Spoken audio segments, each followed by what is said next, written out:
They say you can measure a person's character by how they treat those who serve them. But what happens when the one you ignored is the very soul who kept your world from falling apart? On a bitter winter morning, beneath the silent fall of snowflakes and the rush of city life, a millionaire businessman took an unexpected shortcut through a quiet park and found something that would shake him to his core. A woman, slumped on a bench, frost clinging to her uniform. She was someone he thought he knew. Someone he had dismissed with a single careless sentence. But that morning, her stillness told a story louder than words. This is not just a tale about wealth or power. It's a story about blindness and awakening.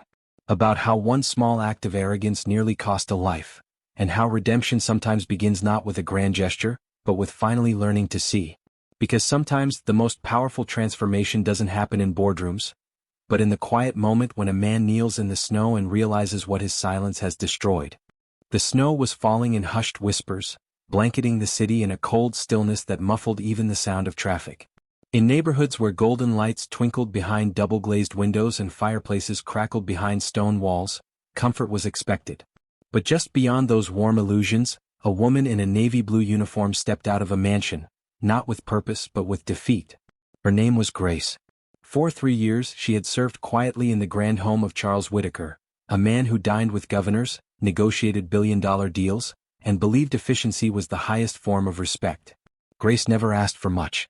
She was never late, never loud. She moved like clockwork through marble halls, lighting the fireplace before dawn, folding shirts to the inch, brewing Earl Grey just the way he liked. Charles never once asked where she went at night. Until one cold morning, 5 minutes changed everything. Grace had arrived breathless, cheeks pink from the wind, a tear she hadn't meant to show caught in her lashes. But Charles didn't ask. He didn't wonder.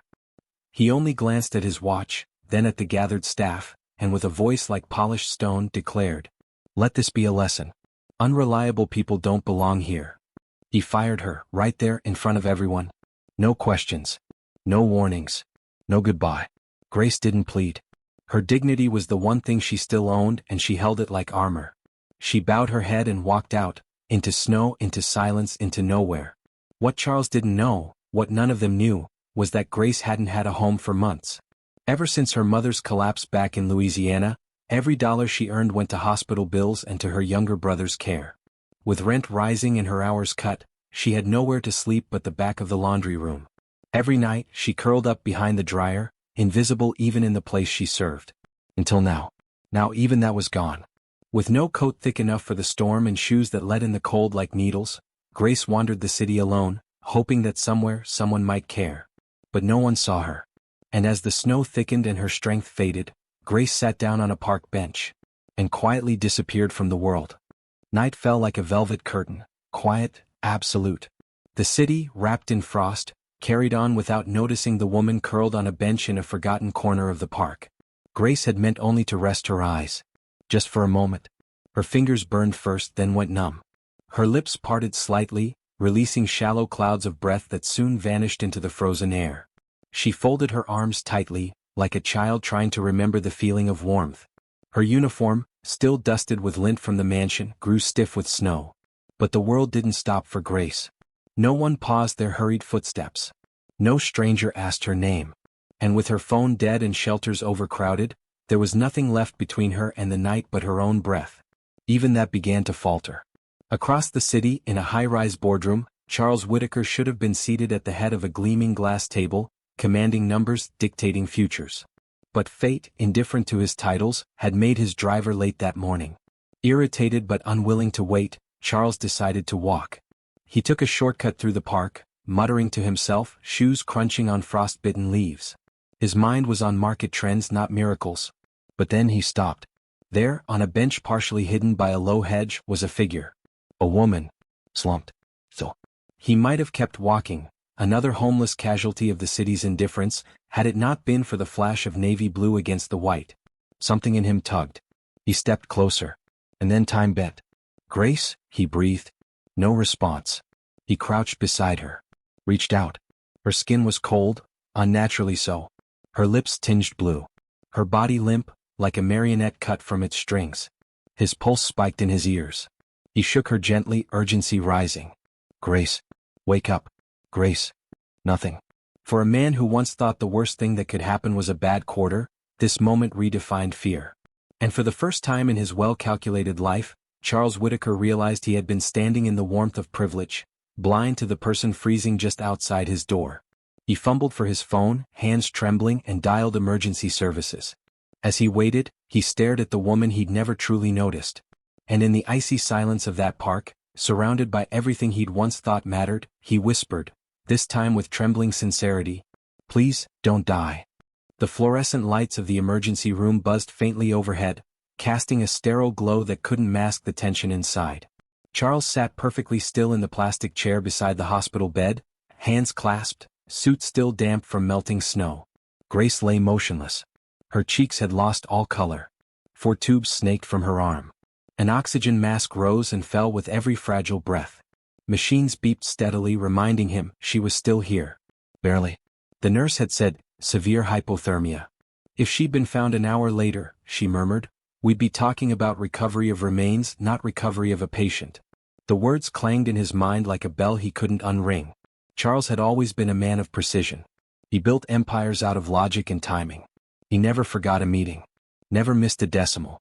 But sitting here, beside the broken body of a woman he had worked alongside for 3 years, he felt like a fraud, a man who had mastered everything except the simplest human act, paying attention. He thought back to the way Grace would quietly hum when arranging flowers in the kitchen window, to how she folded his shirts tighter when her eyes looked tired, to that one morning, months ago, when he caught a glimpse of tears in her eyes and assumed she was simply being emotional. He had never asked, not once. And now he couldn't stop the flood of what-ifs. What if he had noticed? What if he had cared? What if his words, the ones meant to shame her in front of the staff, were the very thing that pushed her to the edge? His phone vibrated with notifications. A missed board meeting, text from his assistant, a message from his daughter. Dad? Are you okay? Are you having a breakdown? No. He wasn't breaking down. He was waking up. And in that sterile room, beside a woman he had treated as background noise for far too long, Charles Whittaker, millionaire, mogul, master of control, finally came undone. Not with drama. Not with tears. But with stillness. With the quiet realization that the world he'd built was too small to hold the kind of truth now sitting heavy in his chest. The room was hushed. Only the soft beeping of the heart monitor and the rhythmic sigh of the oxygen machine marked time. Charles hadn't moved in hours. He sat with his elbows on his knees, staring at the floor, then at Grace, then back at the floor, unable to shake the weight in his chest. Then, something shifted. Her fingers twitched. Slowly, her eyelids fluttered open. Her eyes, dulled by fever and exhaustion, took in the dim surroundings, the hospital ceiling, the 4-line, and then him. Her voice was no more than a whisper, dry and cracked. Am I dead? Charles let out a breath he didn't know he was holding. A broken, trembling sound. Not quite laughter. Not quite relief. Just raw humanity. No, he said softly. You're alive. You're safe. Grace blinked. Slowly her gaze sharpened. When it landed on him, confusion swept across her face, followed by something harder. A flicker of pain. Why are you here? The question cut deeper than any accusation. It wasn't bitter. It wasn't even angry. It was honest, wounded. As if spoken by someone who had long since learned not to expect anyone to stay once the work was done. Charles swallowed hard. He had rehearsed apologies in his mind. He had considered explaining, rationalizing, even offering help. But in that moment none of it mattered. Only the truth. Because I should have been here, long before today. There was a silence, heavy and unflinching. Grace turned her face toward the wall. Her voice, though faint, was steady. I didn't steal. I didn't lie. I was never late until that day. Charles nodded slowly. The words lodged in his throat were thick with shame. And I never asked why. That's on me.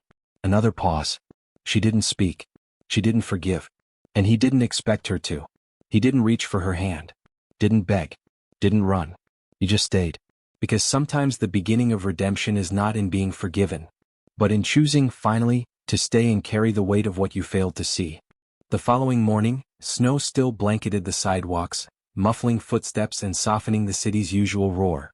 But inside the penthouse boardroom of Blackwell Enterprises, tension cut through the air like glass. Every department head was present. Finance, logistics, PR. None of them knew why they'd been summoned so early. The CEO never called meetings like this without warning. And never without an agenda. Then the doors opened. Charles Blackwell walked in, Not in his usual custom suit, not with a PowerPoint, not with the confidence of a man who had conquered boardrooms and outmaneuvered billion-dollar mergers. No. Today he looked like a man who hadn't slept, who'd wrestled with silence and lost to truth. He stood at the head of the table. But for the first time he didn't seem taller than the rest. He seemed human. "I asked you here," he began, voice low but clear, "because I made a mistake. A costly one. Not in numbers or charts, but in judgment, in dignity, in compassion." No one spoke. Not even a shuffle of paper. "You all remember Grace. She worked here as head housekeeper. Quiet, precise, invisible, until she wasn't." A few exchanged puzzled glances. "A month ago I fired her," Charles continued, eyes scanning the room. "No due process. No listening. Just ego. I assumed. I judged. I dismissed."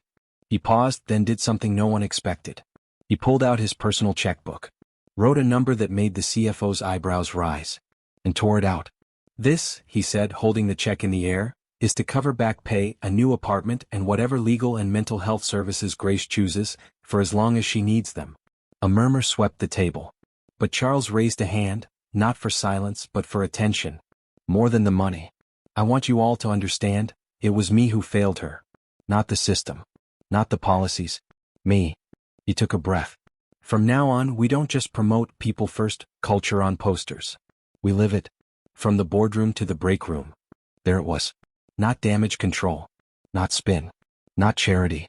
Accountability. And in that moment, Charles Blackwell wasn't just the wealthiest man in the room. He was the bravest. 3 days passed. Charles had tried to call. Twice. A lawyer had offered to deliver the check. A luxury apartment was waiting, fully furnished with security and a stocked fridge. But Grace hadn't answered. Not until this morning. A soft knock at the mansion's rear entrance startled the new housekeeper. There she stood. In a pressed coat, hair neatly pulled back. Not disheveled. Not hesitant. Composed. Charles came down himself. No assistant. No butler. "Grace," he said quietly, almost as if afraid she'd vanish if he said her name too loudly. She smiled, calm not cold. "You wanted to see me?" He nodded, holding out the envelope. "The check. It's yours. And the apartment. Anything else you need." She raised her hand gently. "Mr. Blackwell, I heard your speech. I read the apology letter. I even walked by the new apartment." Pause. Then. "It's beautiful. But it's not for me." He looked confused. "I don't understand. You gave me what I never expected. Acknowledgement. Not pity. That meant more than any apartment ever could." She reached into her coat and handed him something instead. A folded napkin. It was old, slightly wrinkled. On it, a child's drawing. A stick-figure man with a big smile, handing a flower to a woman in a housekeeper's uniform. "Your daughter drew this for me. The day after I found her lost bracelet and stayed up all night helping her with her homework while you were in Tokyo." Charles blinked. The memory came rushing back. He'd forgotten. Grace hadn't. "She saw me," Grace said, "before you ever did." Then came the words that would haunt him, not with pain but with humility. "I forgive you. But I choose something else. There's a shelter downtown for single mothers and seniors without homes. They need someone to help run the place. Someone who understands cold nights and pride." She smiled again, this time warmer. "That's where I belong now." Charles didn't stop her. He didn't insist. He simply watched her walk away. Not in shame. Not in silence. But with grace. Real, earned, undeniable grace. Because sometimes the greatest lessons aren't in what we gain, but in what we choose to walk away from. In a world where money can buy almost anything, there are still things that hold their value, like compassion, dignity, and an unconditional act of forgiveness. Grace didn't walk away from Charles's life in bitterness. She left carrying something he could never buy, her self-worth. And Charles, the man who once believed he was the center of every story, finally understood. The person who changes your life the most isn't always the one with power, but the one who silently walks away when you no longer deserve their presence. Dear viewers, we can't always control how others treat us, but we can choose how we respond, with dignity, with grace, and by writing the next chapter on our own terms. If you've ever been overlooked, underestimated because of where you came from or what you do, remember this. You don't need to reclaim your worth. You only need to walk like you never lost it. Speech Balloon, thank you for staying with us through today's story. If it moved you, share it. Someone out there might need this reminder too. See you in the next story where people don't just fall. They rise with pride.